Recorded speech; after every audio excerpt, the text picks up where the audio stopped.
Ready to day 4 of Energetics of Money. How's everybody doing? How's the 5 day thing? This is day 4. Is it energizing up or is it the same way or is it like a roller coaster? I also am wondering how you felt yesterday compared to the first 2 days because we sort of shifted the gear and the conversation to more of the earthy money stuff. And I think the goal that I have is to really begin helping all of us looking at the same thing. We have an impression about the spiritual stuff that we feel really energized and drawn to. And we all have a desire, I assume, that have a desire to allow that money to flow to and through us effortlessly. And somewhere inside of us, we might have a resistance around it. So since Ronald is the king of wanting practical stuff, another practical stuff that we can have is to be able to feel so good speaking about money, because the idea and the conversation around money has been sort of perceived as a private, perceived as taboo, perceived as just like, same as God, right? So the more you can become comfortable and make it part of our life and identity, it will change. Yeah. So to recognize the pattern in us, the reaction, yeah. And then the most important thing that we're doing is to self-reflect, right? Reflecting our reaction to life, because we can talk about it, we can hear about it, we can nod our head down, yes, yes, yes. And then when we come out of this Zoom and then go out there living our day-to-day moment, if we're not aware of how we are reacting, responding to each and every consequence in life, and not realizing the pattern that we have, we cannot change it. So the topic of today is the art of self-definition, which is another way of saying embodiment. And I usually talk about embodiment at the very first part of this training, but this time around, I decided to sort of put off a little bit to warm people up, warm all of us up with different concepts and idea, and then come back to this embodiment. Now, embodiment is to be living what we know, to be living what we know. And the work that we are embarking upon is the work of the identity. So the spiritual work is an identity work.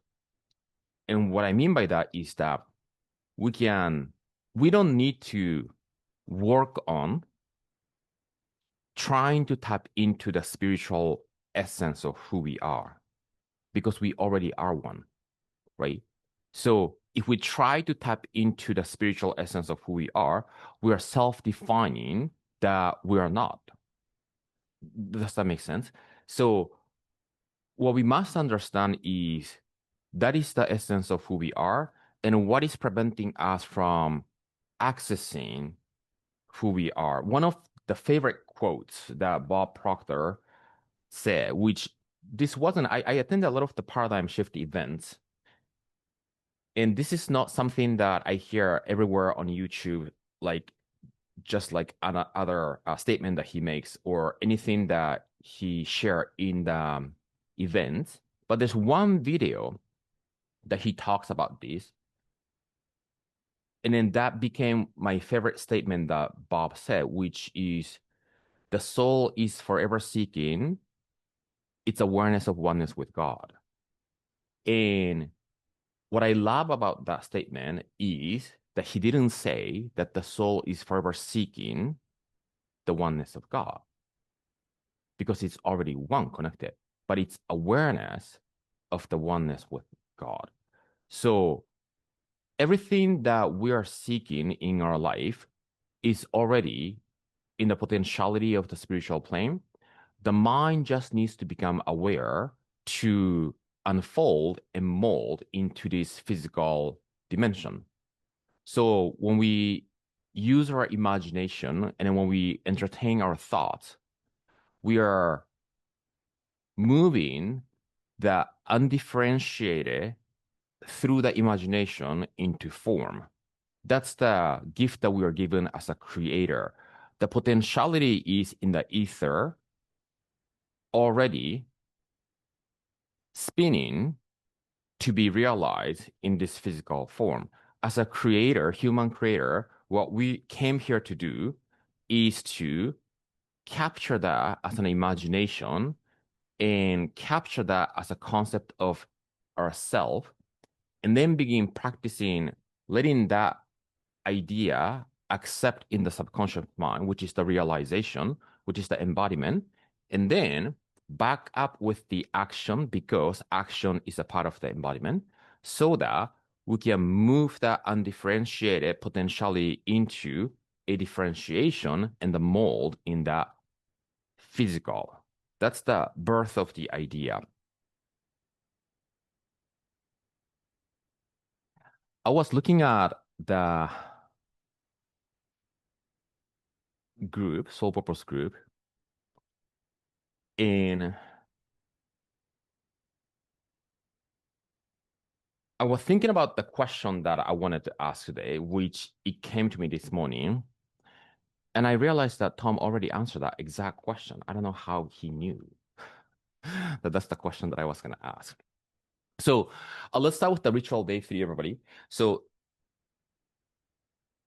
each day I ask different question just for us to drop ourselves into the practice. Yeah.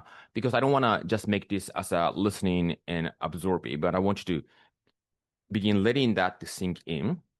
The question that I want to ask is, everybody, we all know our own name. Yeah, my name is Yuki. Yeah, everybody has their name. I want you to ask yourself, who is your name? So let's say, Yan, you're going to ask, who is Yan? Right? Who is Yuki? Paul, you're going to ask, who is Paul? Yeah. And then you don't need to write a dissertation on this, right?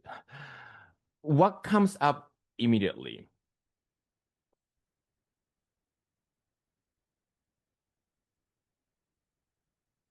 When you think of you, and when you ask, who is this person that you're calling your name? Because that is the underlying identity. I love that, Yan. Yan is ever expanding awareness. Ronald is a wisdom and love who loves practical tools. How about that?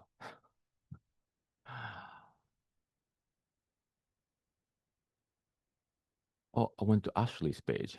I clicked Ashley's name. Sorry. There. Okay, Tom is I am the light I desire to see in the world. This is actually a very good statement. No, you can, this is what we are here to do, right? If you're on an awakening mission, we are here to become aware of our own light in order to help others see their light in them, right? Now, that's a spiritual language, but you can also say you're here to become aware of who you are and feeling confident in who you are. Confident, one of my favorite definition of confidence is that confidence is a knowing that you are powerful without any external validation. And we can actually help others feel the same only when we embody that, right?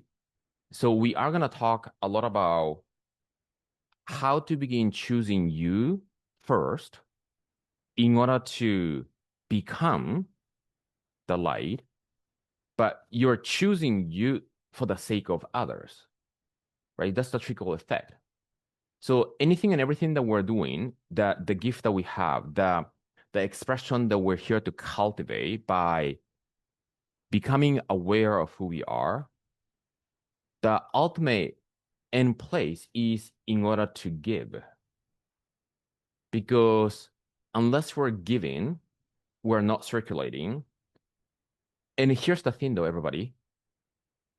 If we think of all the things that we desire and all the things that we feel excited about, imagine that there's nobody else that exists in this world. If we cannot share what we are doing, who we are becoming along the way, the meaning immediately start dissipating.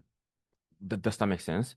If we don't have anybody to share to or give to, anything and everything that we're doing in this life becomes meaningless.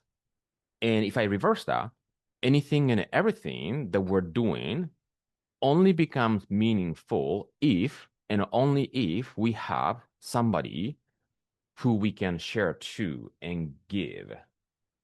So, in order to make what we are doing meaningful every step of the way, we want to begin giving. That's the law of circulation. Thank you, everybody. Everybody is writing. Shana is a facilitator of positive. A facilitator is a really, really good language because the moment you say that you're a facilitator, for me, you're also saying that you're helping the person to own the power inside instead of letting the person to misunderstand that you, the facilitator, is the one who is giving the power, right? We can borrow belief, we can feel the frequency of somebody to be able to extract that own power that has inside of them. Exactly. Thank you. Expression of love. Amazing. Keep going, everybody.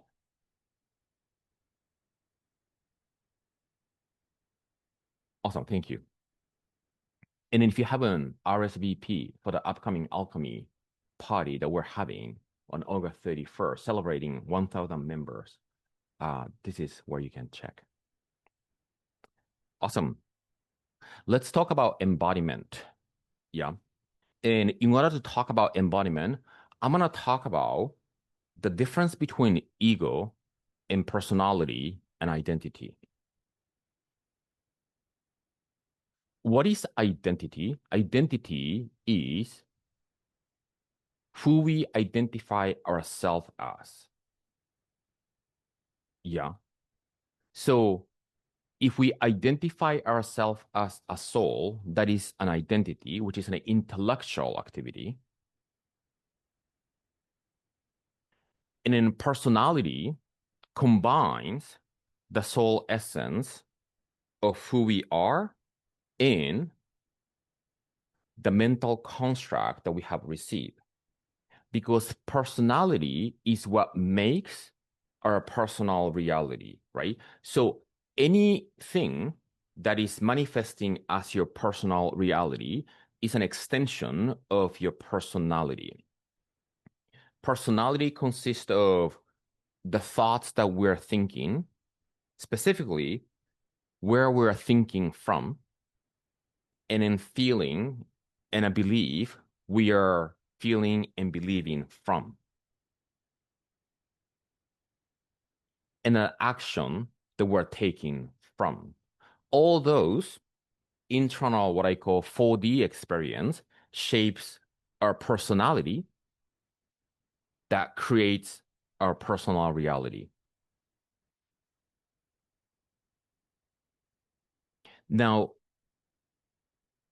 when we say personality, it's a combination of the survival mind because we're wearing the cloth of biological part of us, but we do have a sense of knowing. And in moving and leading whatever that we're doing from the place of knowing is where we want to begin taking to. I'm going to share a little bit more in detail of how actually our day-to-day look like when we're leading our life from the place of soul and when we're leading from the place of the ego.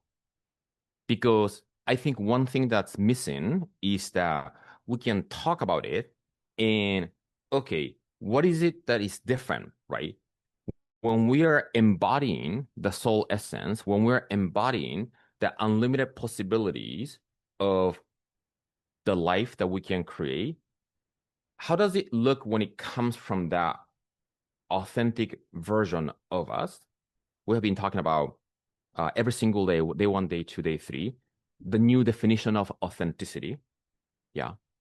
The new definition of the real authentic version of you is circulating so much money. Does that make sense? Because the real authentic version of you is the version of you that doesn't experience any limitation. The more free you feel, the more authentic you are. And notice that, notice what I just said. The more free you feel, the more authentic you are. So what that means is that you want to be circulating a great amount of money that you can really feel living on mission to awaken the world, since this is the context that we have. And you're actually not attached to any of those. Because if you become suddenly attached to those, you're not free. You might not realize that you are not, but you are not free. Then the behavior start coming from that egoic place where you start chasing validation, you are feeling anxious, not growing. All those internal reactions that we experience, we want to observe that and notice which side we're coming from. Is it coming from, thinking from, feeling from the soul essence place, or am I falling into this ego place? Yeah. So there's a subtle line. And here's the thing though, it's an ongoing thing, right? You practice living, having the soul on the driver's seat, and then you wanna keep your attention that the soul is staying on the driver's seat because the ego is gonna want to hop on and move the soul to the passenger seat every single day. Does that make sense? So if you forget that that is what's happening, and then the goal is to move from conscious competent to, of course, unconscious competent, right? So the more you start becoming natural and becoming aware that dynamic, the duality that we have, the soul and the self, the inside and the outside, the spiritual realm and the physical realm, those are all duality, right?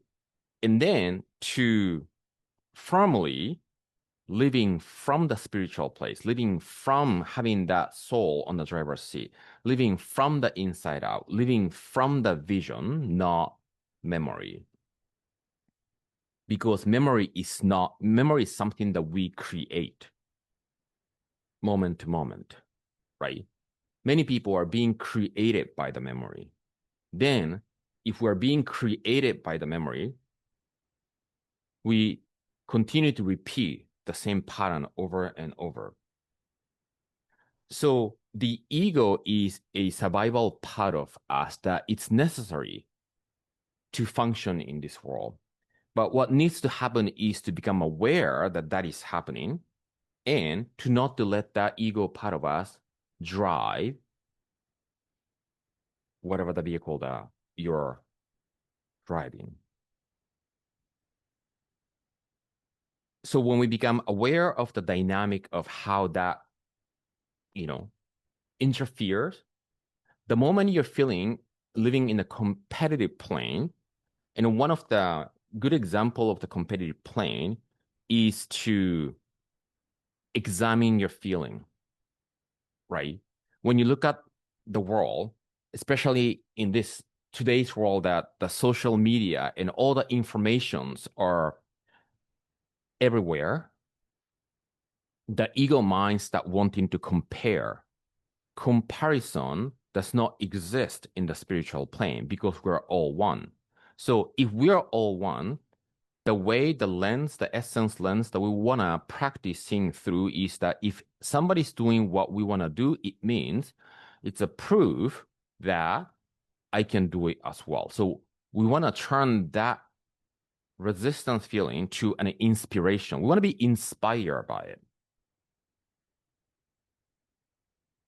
And then doing something great inside you from the inside doesn't mean that you become better than somebody else.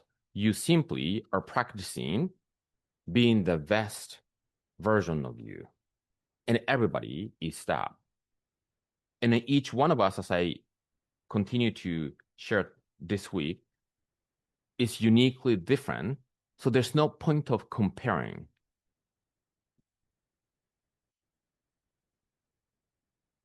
The only place that we want to assess is to become clear with our desire and what are the things that we want to do differently in order to fulfill the desire.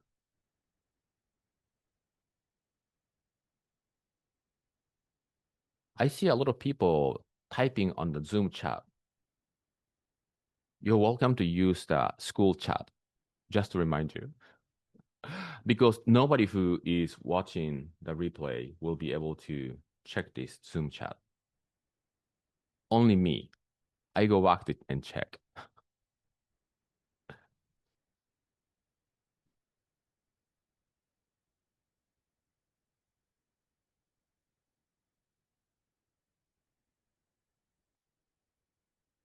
I know you're not expecting Rustin, but can I have you speak now?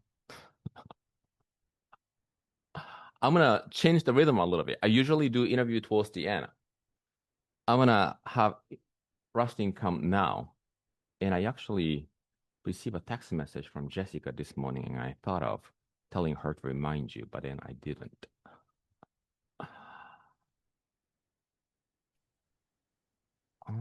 Let me know when I'm pinned. There, right? And then I'm gonna pin myself as well. Pin, great. I like to have people who are inside of either self-realization and soulpreneur to come to speak because then we can really see, and this is also great for me because I want people to kind of share what they're going through their journey. And the reason that I wanted you to come on here today, Rustin, on the Art of Self Definition Day 4 specifically, is because I would love for you to share anything and everything that you call to share. But my observation is that something clicked not too long ago that you started to create a shift and things start shifting. So I think the journey that I have seen is that you dove deeper into your alignment and then you became clear with what is it that your gift is truly to the world. And for me, coming to that place is one journey, and then starting from there is another journey. And then I think you took the concept of manifestation, that deeper understanding, and by executing, you're demonstrating the embodiment of it. So that's a little introduction. Rustin and Amber came, was it this year, right? The beginning of this year? No, December? Somewhere Yeah, I think along it the was line. the end of last year, actually, Okay, okay. right at the end. Yeah. And I think internally, he has been transforming. I would love for him to share what that is for him. But yeah, take it away. I think I spoke enough. Yeah, yeah. Thank you, Yuki. Can you guys hear me? Yeah. Okay. Um, it has been a wild ride, and I wouldn't change any of it because there's been so much expansion in a seemingly short amount of time, right? I don't really want to get into the too much of the time aspect, but each unfoldment of the moment seemed more painful at one point than the next. And I had a lot of desires. I had desire to build this business. I had desire to, live in a certain place, to make a certain amount of money, to, you know, be able to help people in a way that was something of my own. Give that gift, and I wasn't finding it. I really wasn't. And I had this screaming at me in my soul, um, this essence part of me that just kept telling me that there's more. And Yuki, you came in front of us in the most divine way through very synchronistic channel. Um, and we just started. I said, you know what? I was like, let's do this. And going through everything that we were going through at the time, I mean, you're talking like the business didn't make money for a year. I had zero income, everybody, if nobody knows this, zero income for an entire year. And we rent.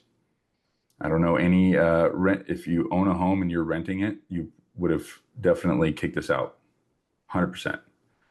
So we got, the normal notices that everybody gets, and it became extremely painful. And working through that, going within instead of looking at the without was the big change. That's where everything started to come together because my business was not aligned with what my gifts are. They just weren't.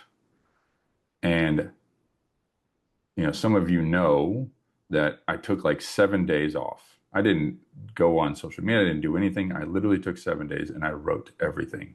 I wrote everything I desired, everything that I wanted, everything that I was good at, everything that I could possibly feel within. It just kept coming out of me, and I couldn't believe how much of it came out. I had to get quiet it was like a process. You get quiet for 2 or 3 days, and then all this banter, and you got to shove it all aside, and then go, what is the essence? Because my life was too loud for the whisper to survive. Right? That's the language that Napoleon Hill uses. It's really good language. I love it. And so I removed all the things in my life that at that point were just too loud, all of the pieces.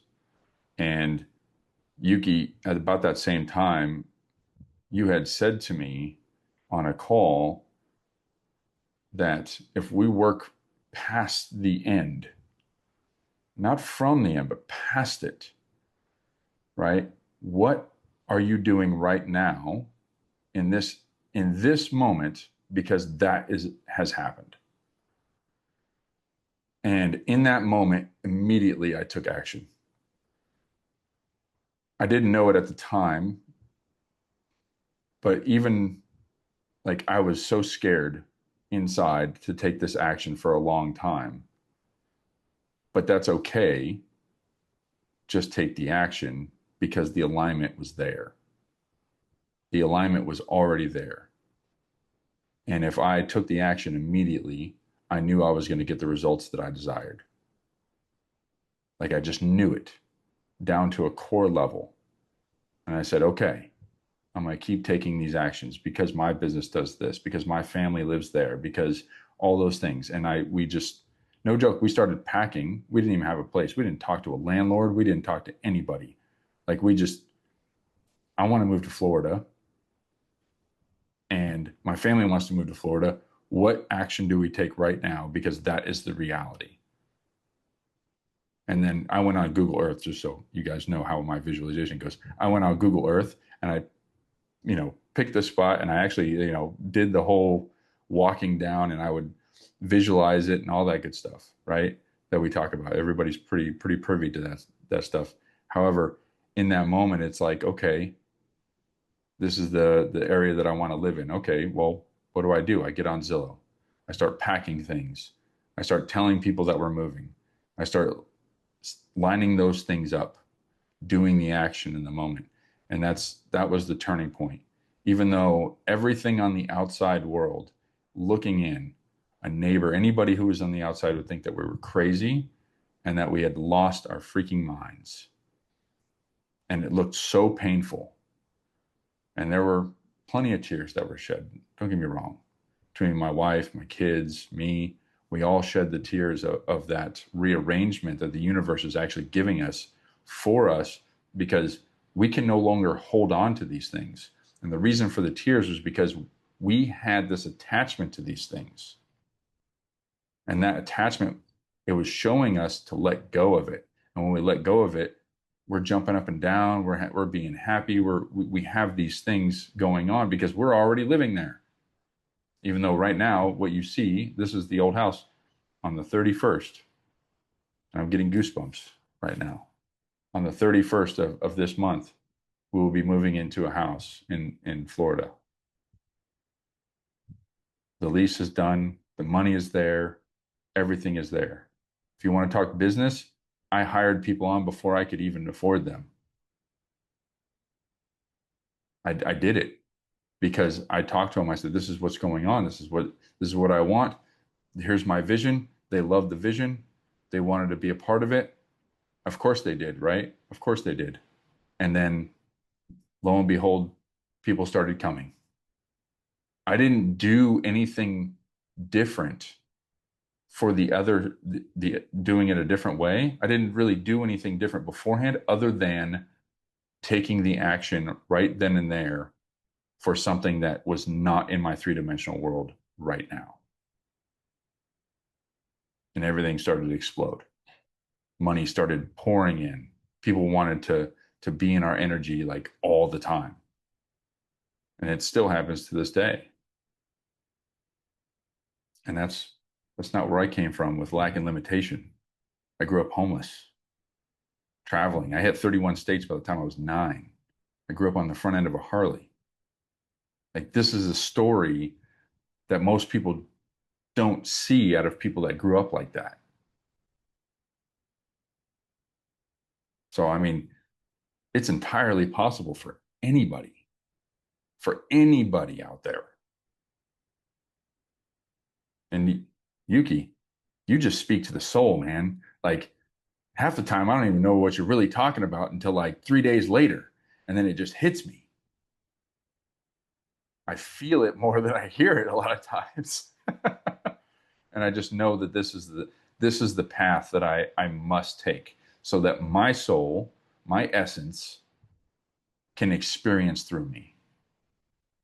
And I just allow that to happen every single day.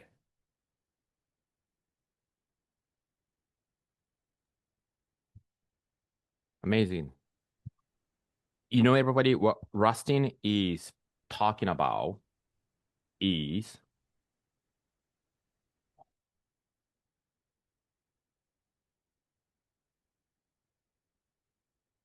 we are all desiring for more, and that's a natural state. Desiring for more is not the product of the ego. My life is fine the way it is the voice of the ego. Many people got this backwards. If the soul is here to express in a fuller way, desiring for more is to align with the soul. And I have been in the manifestation space for quite some time. People talk about mindset and all that. And this is for everybody, including those who are listening to watching replay. What's missing in a lot of people who are wanting and desiring more is the embodiment of the spiritual dimension. And when you embody the spiritual dimension, because everything is already done, you begin thinking from the end, beyond the end, as Rustin speaks, and not only think from the end, you act from it because it's already done.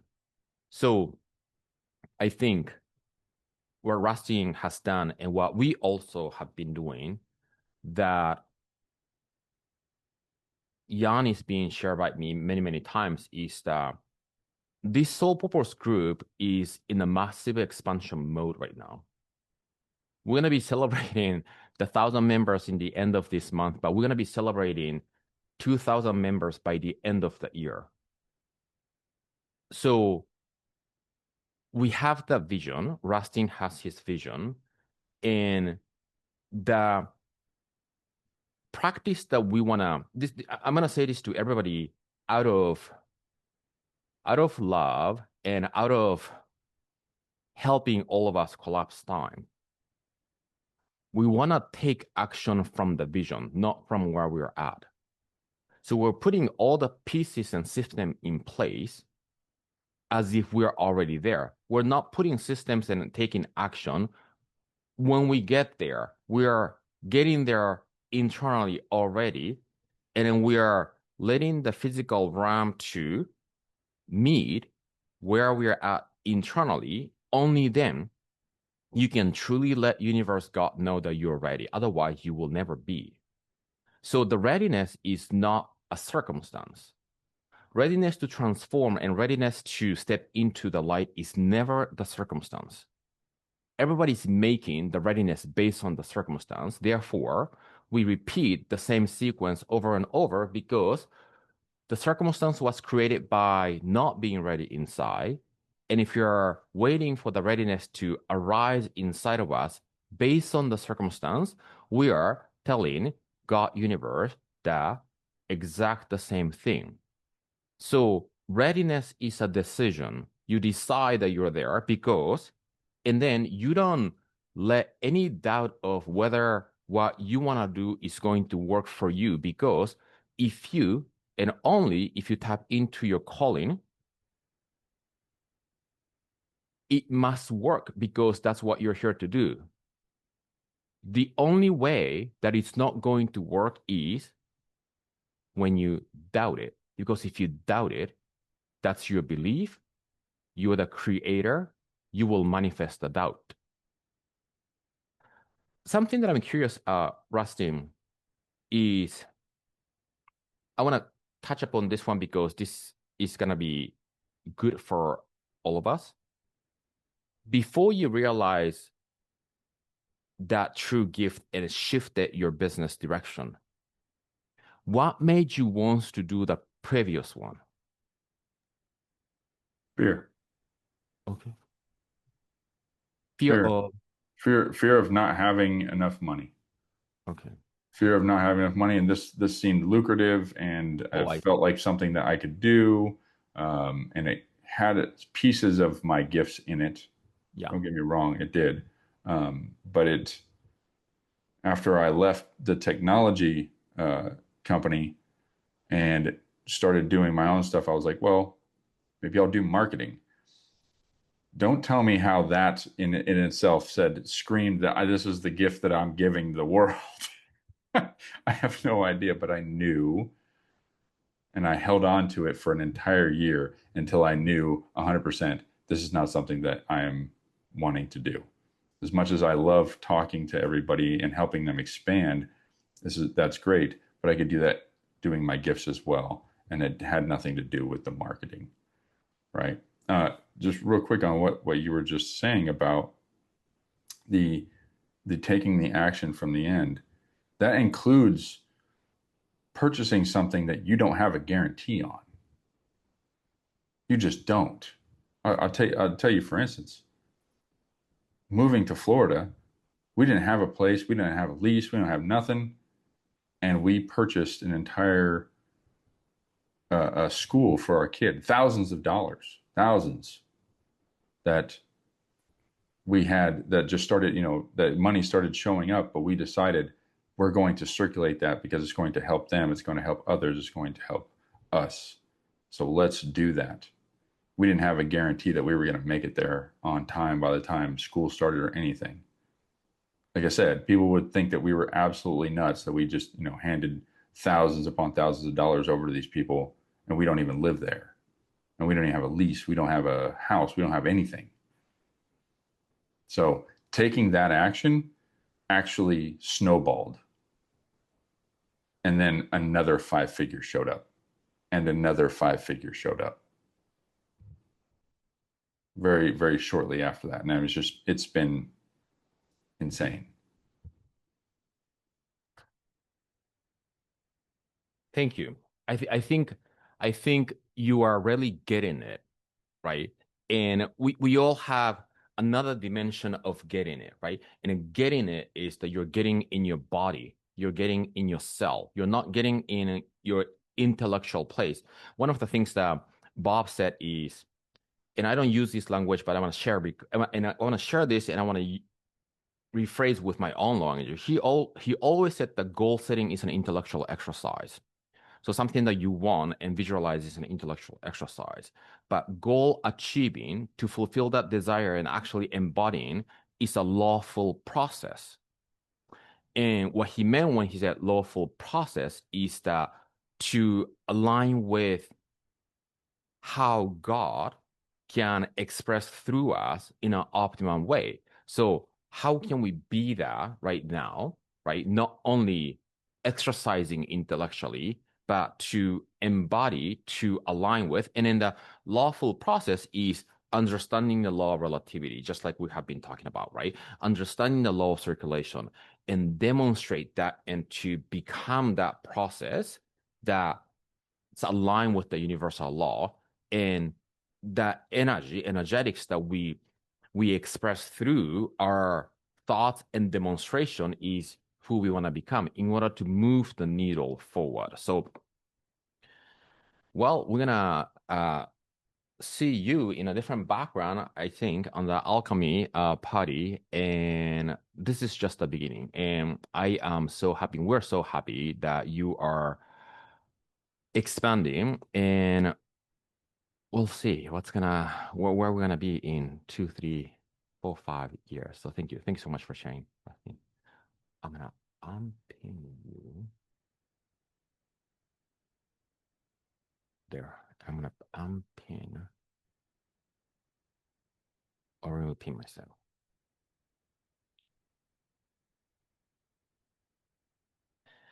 At the beginning of this session, everybody, I started by asking, who are you, right? Who is your name? And then we all share what we feel expansive. And I think you share in the school group. This is not something that's in the workbook, but I want everybody to add as a part of this process of going inside and journaling.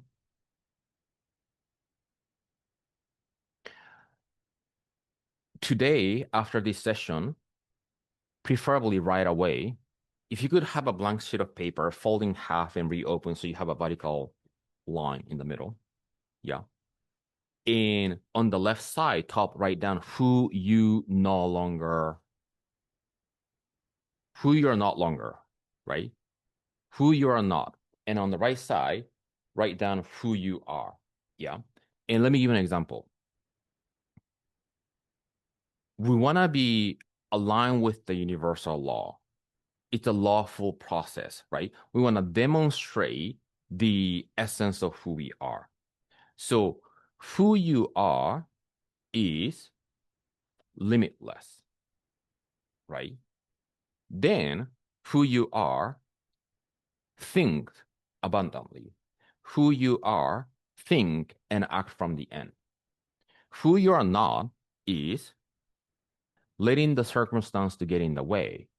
Who you are not is to be worried about something, because being worried about something is to believe in something that you are not desiring, right? Whenever we are worried about something, you're believing in something that you're not desiring. That's why you have that emotion. But guess where that comes from? It comes from our egoic mind. It doesn't come from the essence of who we are, right? So that's what I mean by noticing who is on the driver's seat. Is it that ego version of us that wants to protect ourselves? By the way, safety, feeling safe, as far as safety is an interesting thing. Many people want to feel safe. In my experience, you cannot be safe and experience freedom at the same time. If you need to pick being safe or feeling free, which one would you choose? And what if feeling safe is in the opposite direction from feeling free? Does that make sense?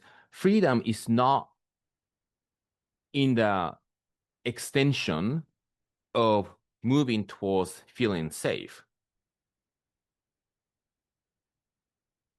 Does that make sense? So on the left side, who you are not, we want to begin identifying the part of us that is driven by the egoic survival mind, which we all have, and to recognize that showing up and then begin deciding that that is not going to be a part of the identity. For instance, let me give you more examples because Ronald would appreciate that.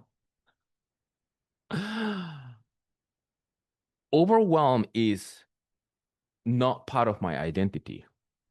Frustration is not part of my identity. I never frustrated. Stress is not part of my identity. Does that make sense? So there are a lot of stuff that we identify in the outside. There's no such a thing as stressful situation because everything just is. Only thinking makes it so. Stress comes from our perception, not from what it is. Frustration is a mental habit, and that's an identity, right? It comes from the survival part of us that wants to protect something. So we want to practice letting those things that's not serving the expansion of ourselves as well as the business, put on the left side and begin letting those go, and then begin nurturing who are you, right? No matter how the outside situation is, I am so calm and peaceful person. Can we identify ourselves as that quality, right? And be nurturing that.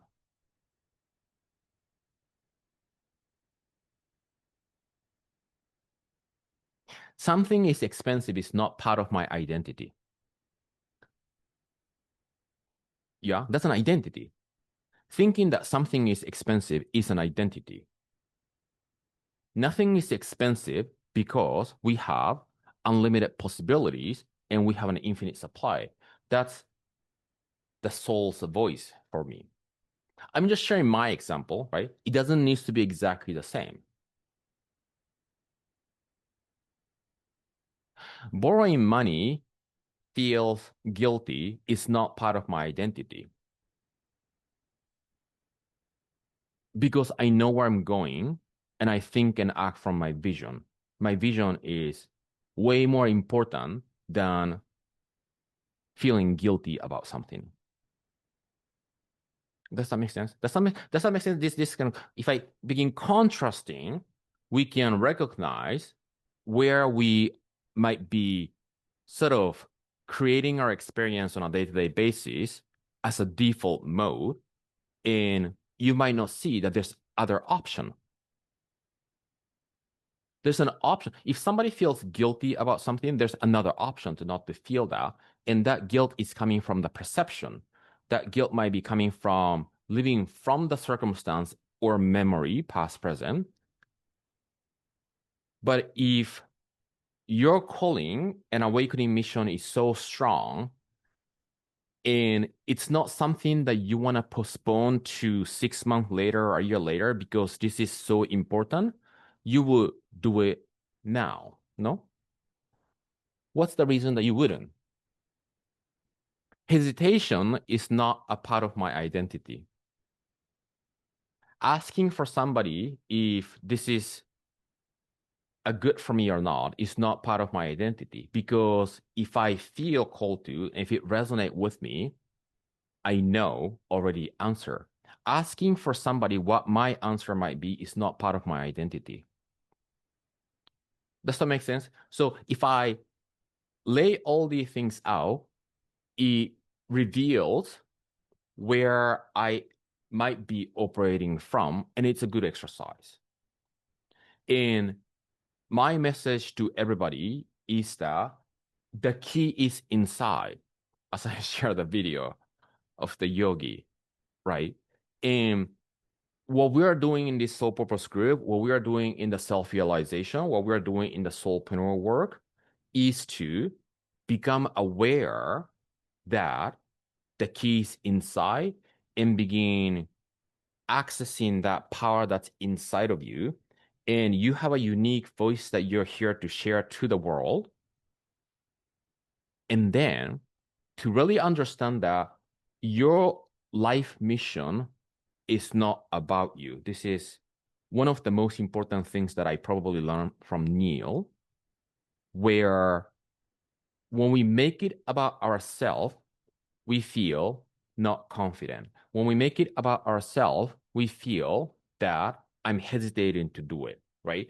All those things are a mental construct, and we tend to make it ourselves because we want to protect ourselves. That is the role of the ego.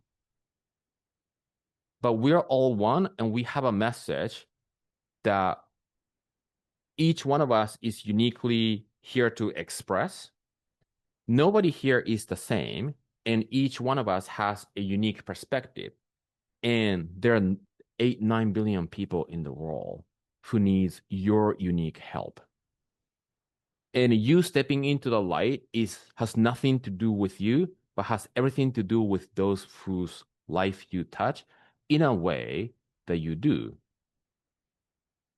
So to allow yourself to enter into that expression of the soul essence is to be able to help the world do the same. And the world will only change when we practice changing the mind of the world. And we can only change when we practice changing the mind of ourselves to expand the awareness of the mind.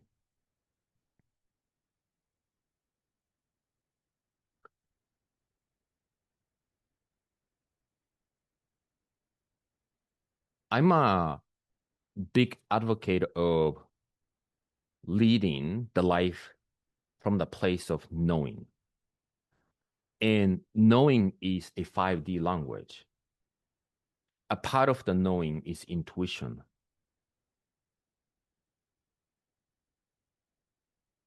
So the soul already knows, you already know what you really need to do in order to transform your life. And then you work on transforming your life so that you can help others transform theirs.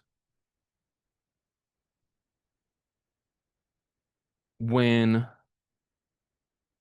we begin letting the egoic part of us lead our life and the business, we start getting caught up with the rational part of us. We start getting caught up with what's appearing on the 5 senses in the observable world. And then we start letting the circumstance to get in the way. But soul-led lifestyle and business building is you go inside because the key is inside. And then you begin allowing the knowing that's inside of you to lead the way to begin putting the practices together. So we offer a lot of different options for people to begin energizing their mental capacity, but we don't tell people what exactly to do. You want to find your own unique way, right? Many people ask me if I have a morning practice. It's different every time.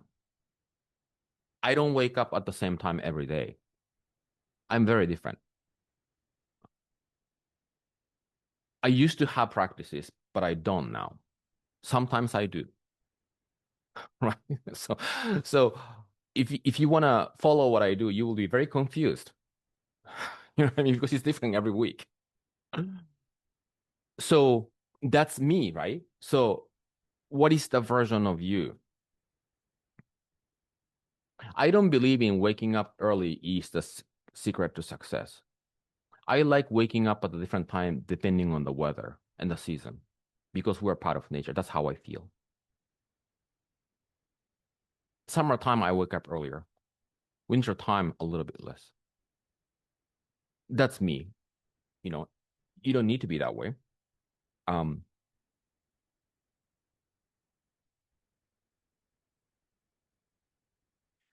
so one of the goals that I have this week is to begin helping all of us understand that this that we're talking is the most important thing if you want to begin building your business. Why? Because the new definition of success is wholeness inside, expansion outside. Now, in social media, in the world, you will not see how much people are succeeding inside living in wholeness, right? Because you cannot demonstrate it. People will share with you how much money they're earning. Where are they traveling? Because it's visible in the eyes. And there are people who are exhausted working for long hours. This is up to you, yeah? I don't believe in working hard. I believe in working in a way that I would like to be living, right? What is the state of the mind? What is the level of the presence that you have every single moment? And can we integrate that into the business growth? Not one of the other, right? So how can we integrate the spiritual awareness in the business growth, not hopping on from one on the other?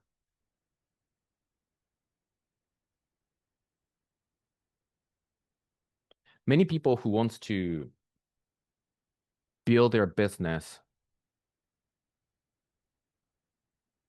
say that they understand mindset and the effect of the belief that impact their business, but I see them focusing on the doing and the tactics. People want to know what exactly other people are doing to build their business. It doesn't really matter, right? It doesn't really matter what they're doing because the energetics behind the doing is what's producing the result. So what that means is that let's say 10 different strategies and 10 different ways to share your gift in the world. And if somebody has a good belief on themselves, sense of self, great relationship with money, and align with that laws of nature, this person is going to succeed doing any strategies. So what we really want to understand, I hope that the message here is coming across the way that I'm intending to, where the power is not in strategy. The power is inside of you.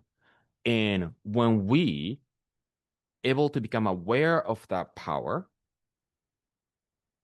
we can create anything and everything that we want because that's what we are here to do. And to believe in so is will allow us to what will allow us to create that result and experience.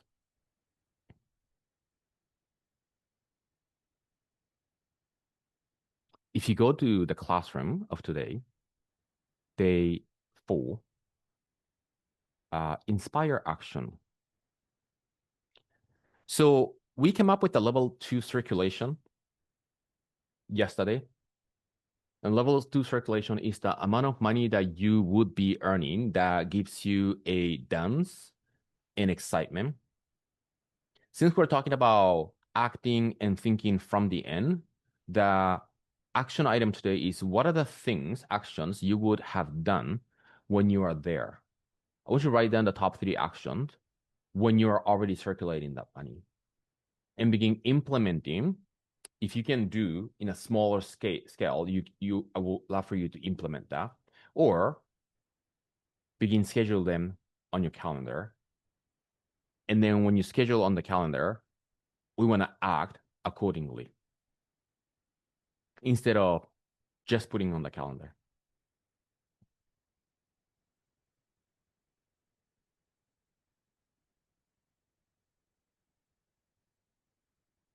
Before we end today, if you could open the school group and take a moment,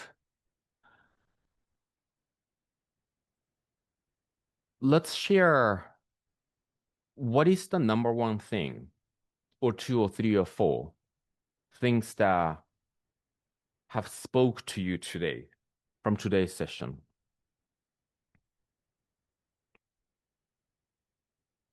And you're welcome to say, Rustin, Rustin, Rustin. What is number one thing? I say, yeah, Johnny say Rustin. Everybody's gonna say Rustin. Yeah, what is the number one thing? The realization, right? What are you realizing? What are you taking away from? What are the insights that you're getting? What will you be implementing? Right? What will you be implementing? Because this is also something that Bob said. Many people leave the frequency that they are stepping into. By the way, as I speak what I say and what I share, and anything and everything that you have felt, based on that feeling and imagination and the internal experience that you're having as we gather the space together, your frequency is shifting to a certain place. But here's what Bob says often. Most people leave that frequency in the room and then get off. I mean, back then it was a live event, but leave home and they act as if nothing has happened. So we want to anchor the realization. We want to tell ourselves what is it that we're going to be implementing exactly and begin moving into action. Great. Everybody is sharing. So anything and everything that you're feeling and it's something that you can begin implementing into action, do not hesitate and wait and begin implementing. And just to remind everybody, hesitation is the impulse of the ego. I want to think about it and meditate about it is the voice of the ego because soul already knows. So if it's resonating and feeling good, you want to practice taking action right away. And that way you will start moving the needle forward, forward, forward. And it would not take decades or 2 decades to accomplish anything. Tomorrow we're going to be talking about collapsing time. I'm going to go deeper into what we're talking about today and to share the key piece to collapse time because I assume that everybody wants to create that experience that you desire. Not 50 years later, no? Not even 10 years later, no? Not even next year, no? How about next month? Thank you, everybody, for joining. And I'll see you in the school group, and I'll see you tomorrow at the same time, 10 o'clock, collapsing time. Thank you.